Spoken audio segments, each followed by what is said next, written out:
What up, my big beautiful babies? It's Meghan, Tonjes, and Nicole Fody. And you're watching What the Sweet Fuck, the show where we talk about all things fuckworthy. So the exciting thing about today's episodes is that we're actually live streaming to our Patreon babies because we hit our goal. They're watching. They can also ask if you're a Patreon BB and you're like, wait, I didn't know about this. Oh, I shouldn't do this to them.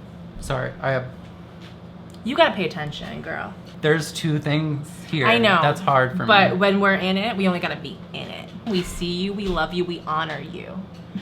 But right now, mommy and daddy are gonna work. So if you don't know, we have a Patreon. We will be shouting out some of those BBs at the end of the episode. But essentially, we have all these little perks and we have all of these little things that we're trying to reach. And when we reach them, magic things happen, like an entire live stream of the process. We were hanging out for like 20 minutes before we even started filming, talking about stuff that we're probably not gonna talk about in today's episode, but you get extra little goodies from us. I mean, don't you want more Tonjes all of the time? I mean, Fody's fine. You forgot? Oh. I didn't forget. It's just that you just only said your name. I know.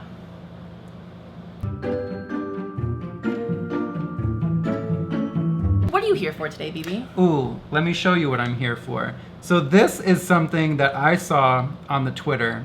We love a good Twitter. And it's really, I think you will love it. I think like if you saw this, you would have been here for it too. Okay. So, you know. We're making a lot of assumptions about my feelings, but that's fine. We've known each other for a significant amount of time. Listen, I guess we can do that. Rachel Whitehurst, a fave. Love it already. She retweeted this. It says, "Diver becomes God to crustaceans." Oh my god, I saw this video. Oh, you did? I definitely liked this. Oh my god. It's so amazing. But I saw it. I didn't see Rachel retweet it. I saw someone else talk about like me being the Pisces god that I am and like finding my people. And it's this little video of all. You'll see it. It's popping up. If I went down to the ocean and these little biddies came up to me and wanted to be friends, I probably would just stay down there until my oxygen gave out and I died. And I would die with my friends, which is really the way to do it. Wow. I'm just saying, those crabs love me already more than anyone around me. So. You got crabs? I mean, according to my last checkup, no. But you know what? We're inclusive of all crustacean-related STIs. I had a crab once. Did you have a crab? Just found just one. Just the one? Yeah, in my pubis region. This is a story I did not know. Yeah. You just found the one. Just one, yeah. So he hadn't brought his entire family yet? No, it wasn't a whole family. And I know exactly what happened because I met like this guy that I was talking to. Did this involve like a beach house at the Jersey Shore? No, it was a hostel in Manhattan. Same thing. I was just like a juicy vessel. The only time I'll allow you to say that. I am here for Bitch, I'm a Cow. This Doja Cat song that I love. Meme music, which is so smart.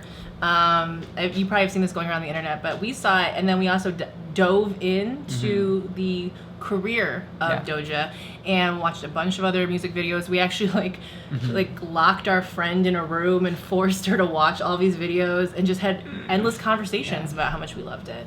I just found her like the day or 2 days before she did Bitch I'm a Cow with the Go to Town song and I loved it. And then visuals, moo music, great. Yeah. Internet weirdness, love it. Great. I love her. And then I saw that she's also making it. She's like dressed in a Luigi costume right now. I mean, I'm here for an internet meme.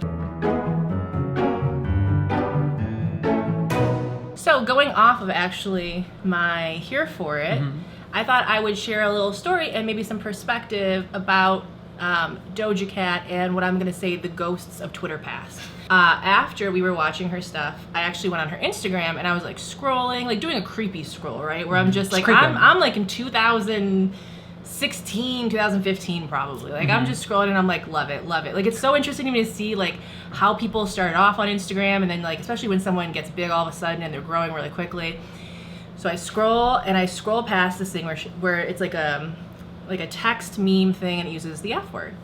And my first thoughts were, you know what? I don't know her sexuality. I don't know the community she's part of. I don't know what words she's reclaimed. I don't know any of that. So let me just do a little, before I react to this in a very emotional way or think what I think, like, let me just go search. So I went and searched on Twitter just to see, like, you know, is this person using this word in positive, affirming, like, hey, these are my friends type ways? Did not find that. Found several instances of it being used definitely more as like a slur directed towards people from 2015. So I screen capped this, I posted it on Twitter. I was like, damn, I wanted to like love Doja Cat too. So this like 4 or 5 days goes past, and then I think she's just growing in numbers. Didn't tag anyone, didn't at anyone, wasn't like calling up radio stations saying this bitch said this word 3 years ago. Like none of that. TMZ. But they found me. Definitely came at me, and the same stuff that you get from Stan Twitter, which is like, this fat bitch, you're calling this out because you are a cow, and I'm like, well, I love cows. I mean, cows are great. Like I love cows, and I love the song. I do. I mean, we agree on several of these things, but I was just pointing out my own personal kind of disappointment. It's like when you find something out, and you're like, ah, fuck, this makes me feel a little bit differently. At the same time, acknowledging, even in my responses to people, that like, you know, we all say stuff of varying degrees that is problematic, and as we grow up and things like that, especially being on an online culture and being on here for so long, like most of us have said things that we look back and we're like, what the fuck was I doing? So really I saw that and I was like, you know, it was 3 years ago. Supposedly she's 22. In her interview she says I'm like 22, which makes me suspicious that she's 22, because I feel like someone she said I'm like 22, and I'm like, knowing what I know from friends about record labels and how they try to age you down, I'm like, true. All right, I'll like 22. I like it. I'm like 19. Yeah, I'm also like 22. People are going back and forth with me. They're very upset, and I'm very calmly responding, just saying, listen, we all say things we regret. I'm sure that she probably looks back at things she said 3 years ago, doesn't agree with it, and like, if anything, this is an opportunity to reckon with it or address it however she wants, and hopefully she's changed. That's it. You can listen to whatever you want. Like, most of you do. And just because you've said something or done something doesn't mean, and it was years ago or you've grown from it, doesn't mean anyone has to forgive you or has to fuck with what you make. Like, sometimes people are coming in and they're reading something you said 6 years ago, and it's like the day one that they've heard it, and so they're reacting in an emotional way, and they don't have any investment in you like a friend would, so they don't have to feel any kind of way about it or do any, I mean, anyway, we're going on a tangent. So at one point someone tweets at me and is like, oh, we're bringing up all this shit, what about you? And they post a tweet that I said in 2009. So this is a deleted tweet, and one that I've addressed before on Twitter and on YouTube, which is, I basically said, the only men who want me are gay or serial rapists, and I prefer the gays. So first of all, this person was like, well, why did you delete this? And whatever. First of all, I deleted it because it was disgusting. I deleted it because at some point I went back through my internet history and was like, what the fuck was Tonjes doing in 2009? And I don't agree with that, and I don't want to be that person, and I've changed a lot.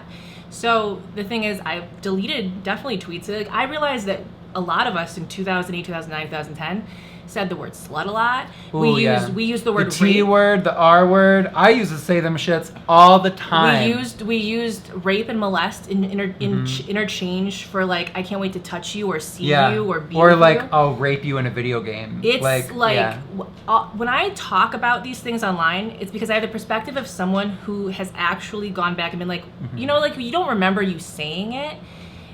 But you also understand that, like, oh, I'm not that person anymore. I've done a lot of things and said a lot of things since then. And the thing is, the thing that I feel like people are lucky to understand now that probably my generation didn't know and no generation before the internet has had to deal with, is a lot of times when you think of yourself as a teenager or your 20s, you only remember these very like personal experiences of how you saw things. You don't always remember like everything you said and everything you did. And when you didn't have the internet, you never looked back at that unless you wrote about it, unless you said it to someone else. And now a lot of times things that are there forever that we have to look back at. I highly recommend that at some point, everyone go back through your internet history. Look at things that you've said in videos, on tweets, in Facebook messages, everything. And don't like just delete things because you're like, oh, I'm so ashamed, I don't want anyone to see this. Because the reality is the only reason this got seen was seen. Grammar. Wish I could go back in time and do that differently. Ooh, editing. Wait. No, I'm going to leave it in because we're being accountable in this episode. You're probably going to come across a lot of things that you don't remember saying or doing. You don't hold that belief, and you really have to sit there, and I think before you delete anything, reckon with where you were and why you said it. Look at how you changed and how you could continue changing. And then always, I try to address those things before anyone calls me out for them, because I would rather cut right to the chase. I'm not someone that's going to hide from stuff and wait in fear. I'm just going to call it out and say, yeah, I was younger and I've made mistakes and I've learned from them, and hopefully my actions can prove that I'm not this person. And I wouldn't say that in 2018. And also, if I saw someone say that in 2018, I probably would swoop in and say, ooh, this is not the move. So you do grow and change. I think cancel culture has a lot of there are things in it that I totally understand. And I think that there are people that need to be held. Like, there's an accountability in it, right? But at the same time, I think actually Shannon and Maya made a really good video recently talking about how everyone has 15 minutes of fame and how everyone needs to have 15 minutes of dragging. And I think that's true. I think that until you experience that feeling of like when someone sends something to you and says, well, did you say this year? And you're like, oh my God, it's today that everything's over? Like, you get scared even checking your ad replies. Wow, forever? It's an interesting feeling, but also I think we get very entertained by watching people kind of, it feels like karma, right? It feels like they're getting what they gave. But I think there are also, for a lot of situations, not all of them, especially ones that involve like being very violent in your speech and stuff like that, some people do change and some people do learn. And I think that that's just something we're going to have to have more conversations about, especially now that a lot of that stuff is coming back and people are older and being like, I don't even remember fucking doing this.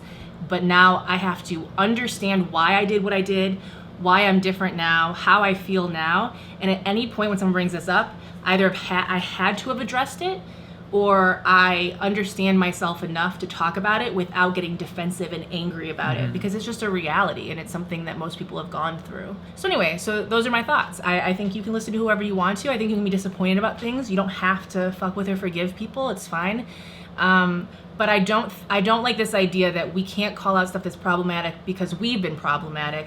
I think that if anything, people that have been problematic have a lot of perspective, and it's okay to be disappointed in things and be public about that without stan culture kind of coming at you and ruining every nuanced conversation you could ever have. Personal growth is okay. It's not coming from a place of hate to want people to be better. You know, there are people every day that come at us and want us to do things differently and say things differently. And there are things that we're saying right now in these videos and in tweets that in 10 years we're gonna look back and be like, shit, that is not I don't remember saying how that. I feel, and that's also been proven incorrect. You know, so it's an interesting place to be. I don't think a lot of people talk about it in a nuanced way enough about how difficult it is to kind of grow up in front of a camera or in front of the internet, especially since everything's so connected now, and everyone can pick at any point in your life and say, oh, well, you were really fucked up here. So the best thing you can do is just acknowledge that, like, you haven't always gotten it right, and really try to like understand where you were coming from and how to be better. Yeah. That's it. I mean, to be fair, I also did kind of enrage them a little further when I posted a picture of me in my underwear and said, bitch, I'm a cow. Also, your face is still problematic. It was such a cute photo, and it was like, come on. It's so hard for me because it's like I can't stop myself from doing a little stir. It's like I just gotta be a little snarky. It gets me in trouble sometimes. My Me as Fuck incorporates many things that I love, including the show Insecure, which I'm really excited about. You know what that is? Growth. I didn't know that was from. I still have yet to watch it because it's not on Netflix or Hulu. It's on HBO. How am I supposed to watch things that aren't on Netflix and Hulu? Well, you come over to Mama Tonjes' house because Daddy Keith has a password to HBO, and we can watch it together. Oh, this is me. Wait, sorry. It's got to start at the right moment. Okay. This is when you find an old problematic tweet about a fave. Ooh. If you like our videos and you like What the Sweet Fuck and you want to support us, you can go to Patreon BB. Patreon is a tipping and reward site that keeps these free videos free. Say hi to the BBs. Ooh, saying hi. Hey. What's up? They're hanging out with us and they get to see all the behind the scenes activity and ridiculousness that you don't. So. And there's a lot because my brain doesn't really function at 100 all the time. If anything, I think people will finally understand why I hate you so much. So we want to give an extra special to Miss Shannon Lemon. Miss Shannon Lemon. We want to say thank you and to Elijah Lenahan. Wow. Elijah Lenahan. All of our richest BBs are the ones with L names. I know. We got to add an L for the next one. Heather Snitch. Oh, there is an L. Oh, no. Sarah Loides. Heather, keep my name out of your fucking mouth, Snitch. Hey, Lady Madeline. That was so many. Haley. That was a stretch. Haley, I'm excited for your new novel, Madeline. Yes. Ooh, we got several authors. We have many authors. We also want to say thank you to new BB alert. BB! Ash N.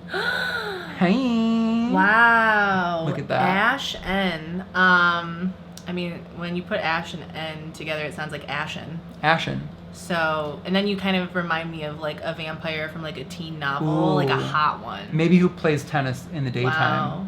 Oh wait, you gotta have a special ring though. It's not. Because the sun. Okay, we've already written this fan fiction together, I guess. Yeah, wow. Okay. Candy BBBBB. Wow, Candy, oh my god. Candy, the BB of all BBs B. Wow, how dare you have B in your name. Damn. Amazing. JB Terpsichore. Wow, JBB. JBB, I do something great with your life, Terpsichore. Courtney Holt. Courtney got a hold to my heart. Cole Faria. It's Cole in my Faria. Emily Eldridge. Emily, I feel like you live by a babbling brook, Eldritch. Working on the third installment to third, for sure. your novel series. Is that what it's called? A novel series? Pam Gallegos. Pam, I want to wrap you in my kisses with Gallegos. William Harvey. William, take no shit, Harvey. Jeremy Shaw. Jeremy Shawshank Redemption. See, I can look at Jeremy Shaw. Wow, right we're looking now. at him right now. You don't even know. We see him. And Tarika Santiago. Where in the world is Tarika Santiago? And where Tarika Santiago right now is in Los Angeles on vacation. We know that from the chat. Yeah, and you would know that too if you were in the chat. Just wow. saying. We also have BBs that are popping up that we like them and we like their names. We're not going to say them, but we like them. Yeah. And then there are all these ghost BBs that haven't pledged yet that we're waiting to come to fruition. So come to us. Thank you. Please come. You can find me Meghan Tonjes on most things. You can find me at Soundly Wake on most things. Go check out Nikki's channel. There's another video there. There's also a playlist popping down. You can click on and catch up on all the What the Sweet Fuck videos. Let us know in the comments what you fucks with or what's fucked up. Maybe we'll talk about it in a future episode. And we will see you very soon. Bye.